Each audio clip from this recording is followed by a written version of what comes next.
welcome to Latin and Russian. Recuerden que tenemos subtítulos en español. У нас по-прежнему есть субтитры, даже на русском. We traveled to Ecuador in South America and we decided to share with you. Now we go into election. So keep watching. Hello friends, here we have a little timeline about Ecuador, America and the world, what was happening. And of course we have here Spanish people that were living here. The story of Ecuador, the history of this land is very hard and full of events. At first there were living tribes there that were fighting with each other, and Incas came on this land only in the middle of 15th century. After 70 years of their ruling there, the Spanish people came.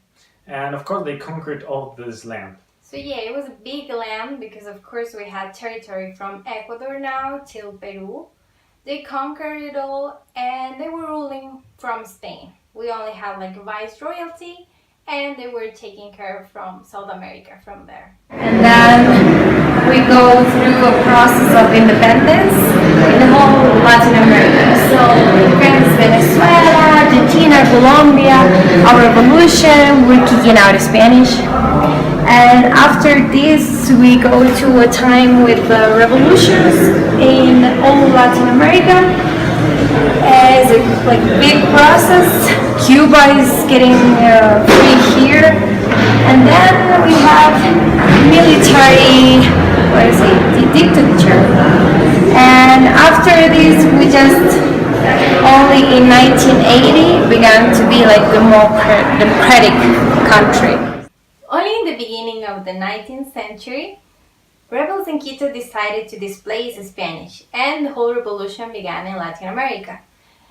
Cuba, for example, was one of the last countries in getting independence about in the end of the 19th century, so it passed already a century for them. So then there came the time for dictators.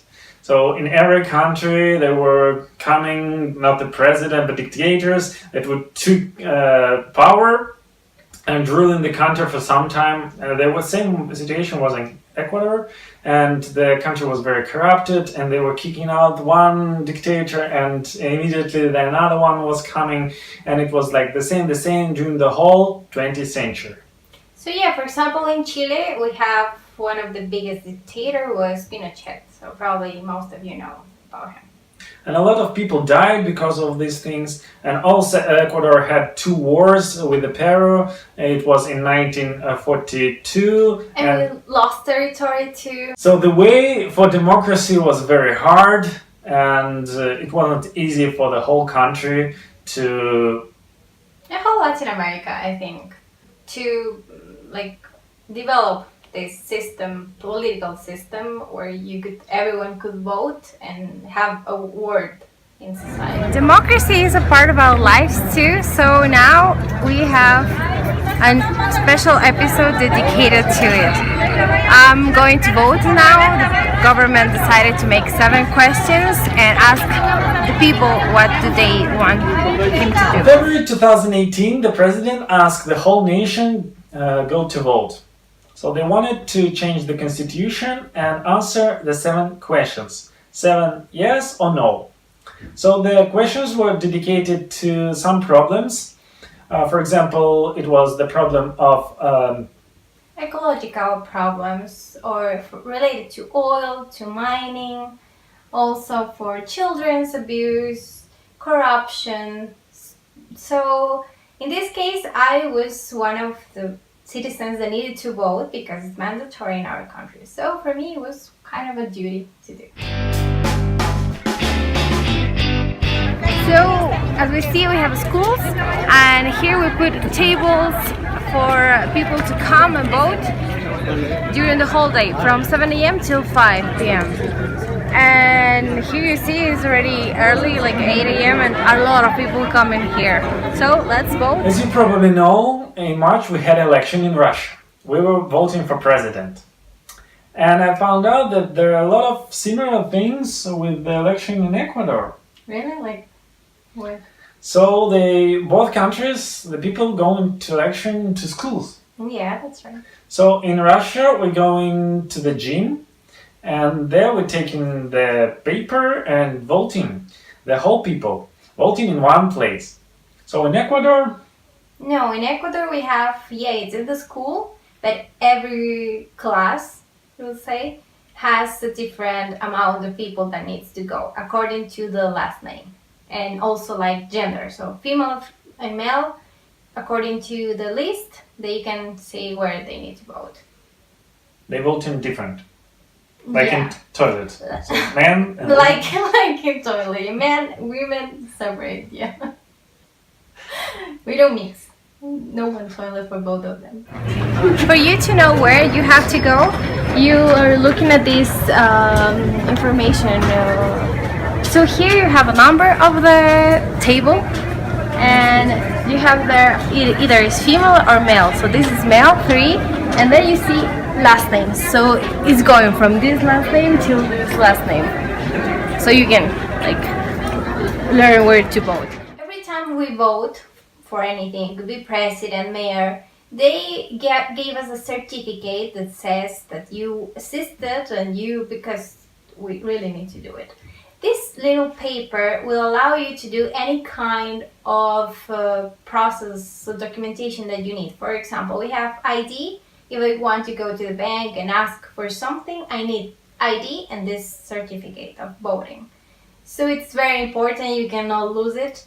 In my case, I needed to take a new one because I was out of the country and I missed some kind of elections. So I also had a penalty because I didn't assist. But if you're out of your country, you can also vote in any embassy. So I'm ready with my ID, and this is the document of the last vote. And I'm going out to find my name and vote. So in Ecuador, everyone needs to go to election. You cannot just sit home and drink beer and not to go. No, we cannot definitely drink, and because we have a law that we call ley seca. It's like dry law, and you can actually not drink for 48 hours before election because you need to be like sober to make those kind of decisions. Really important. And yeah, it is mandatory, you cannot miss it.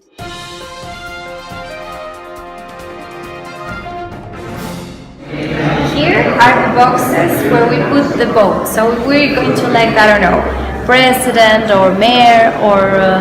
So we go to the place that they assign to you according where you live. And we have the paper, we just vote and we put it here. So here you have this like a card, I don't know, see. This is like a metallic one, very old. And this is the from last year, 2017. So this is pretty new.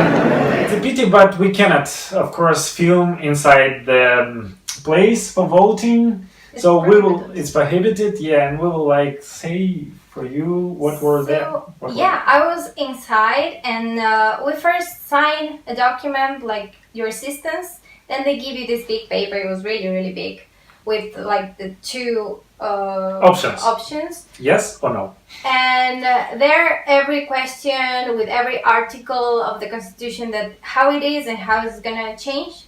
And that was it. You need to put yes, yes, or no, no, whatever you decided. Fold the paper and then go out and put in the urn. So that was it. And then they give you the paper, the certificate.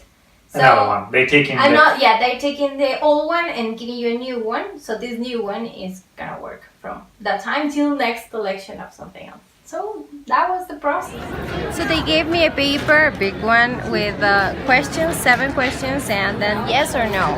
And on the backwards was the kind of changes they want to do in the Constitution, so how they will be. And after it, I put already my document, my vote, and I got this new paper that is the certificate that I voted here. And with this, I can do any kind of, I don't know, I can go to the bank and do anything.